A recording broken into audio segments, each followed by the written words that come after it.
good? What's up, everybody? It's Matt Clark at the new Matt Clark. How is everybody today? I am doing just great.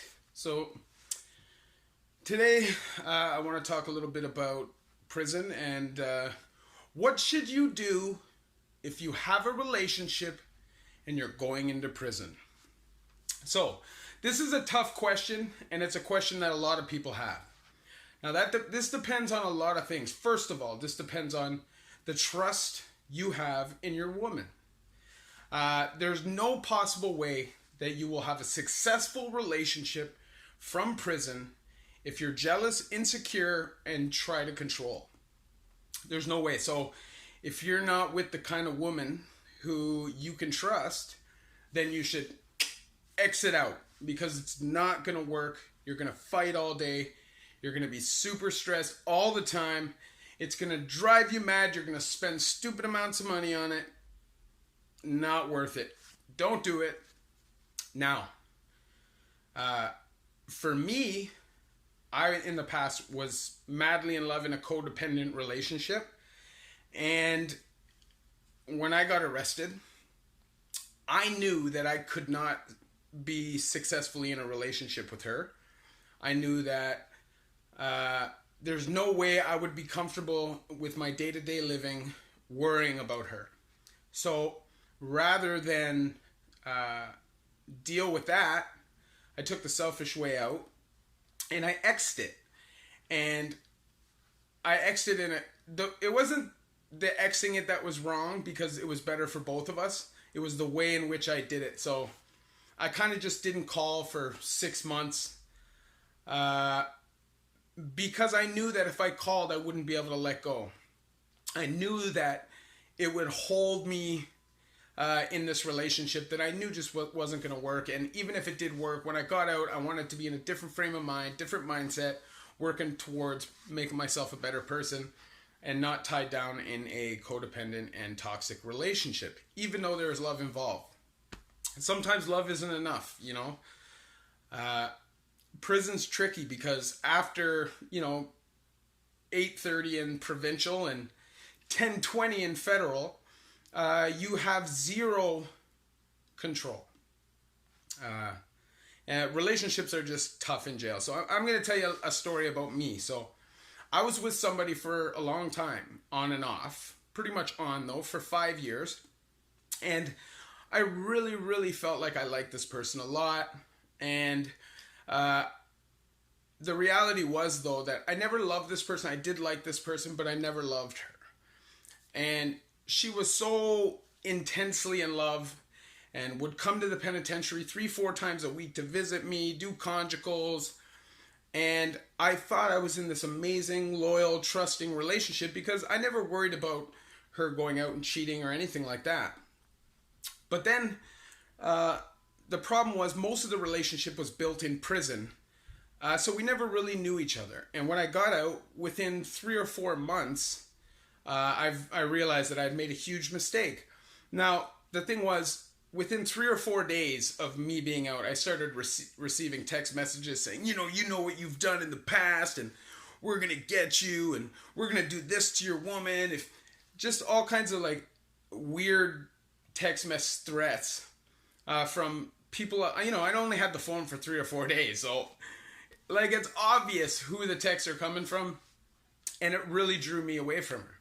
But was I a great guy? No, I led her on. I did some bad things, and I take responsibility for part of it. But this is where I warn everybody, because you're in jail for these long periods of time, and a lot of the time these girls will ride with you, right? But the problem is you don't know the stability, the mental health, or any of this, especially if you were hooked up with that girl while you were inside. So you're making a tight bond and this long commitment without really getting to know someone. So when you get out, things aren't always going to work. And then you get resentment because whether it's, she's riding for you or it's a female in prison, he's right.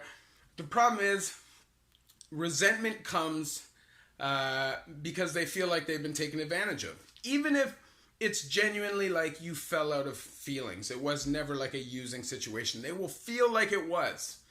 So it's better to be single if you're not prepared to really be with that person. And if you don't know that person, just avoid it altogether. I'm telling you, girlfriend stress in prison is the worst kind of stress. You're kind of always in this high state of anxiety and worry, and it's just not right. So, after I broke up with her, she went kind of crazy. The stalking began and continued for 4 full years. Now, this meant every person I knew almost was getting crank called, like my friends, their parents, my girl, her parents, me, my parents. She was sending magazine subscriptions to everybody I knew. She would follow my future girl to work and smash her car. Just do all kinds of crazy things, you know, and it really, really, really got scary, you know, because with a dude, you can defend it, you can fight, or you can deal with it in a way that you know how to deal with it. But me being a person who doesn't believe in beating up women, I was like in a place where I didn't know how to deal with it. And then it got to the extreme. A letter was sent to my parole officer, and it was a letter claiming to be some random woman who was concerned about the welfare of her boyfriend, and me being a penitentiary guy was selling drugs. How was I following my conditions if I'm selling drugs? Plus, attached was a picture of me and my future girl at the club, and this in the letter it said, "On this day, wasn't Matthew Clark supposed to be on a pass to his girlfriend's house? Well, why? At 12 something a.m. in the morning, was he at the mod club dancing with his girl?" And the only reason why my parole never got violated was because she never had the courage to say her name. You know what I mean? And she's a very scary person. And I feel for her because I know there's mental health issues. I really hope that, she pulls through. But I do have to take responsibility because I do feel like at times I did lead her on. And I probably didn't treat her in the best ways. But when you're alone in prison, it's very easy to just want some attention and love, and you can be blinded by a need for that kind of attention. So this is something people really need to think about when you're going into prison. First off, how much do you love that person? Second off, how much do you trust that person? And third, can you go to sleep every night without being able to talk to that person after 10 p.m. Comfortably? Because that is what's the most important. If not, you'll lose your sanity. And it's a scary, scary place to go. So anyways, hope you liked the vid. Love y'all. Like and subscribe at the new Matt Clark.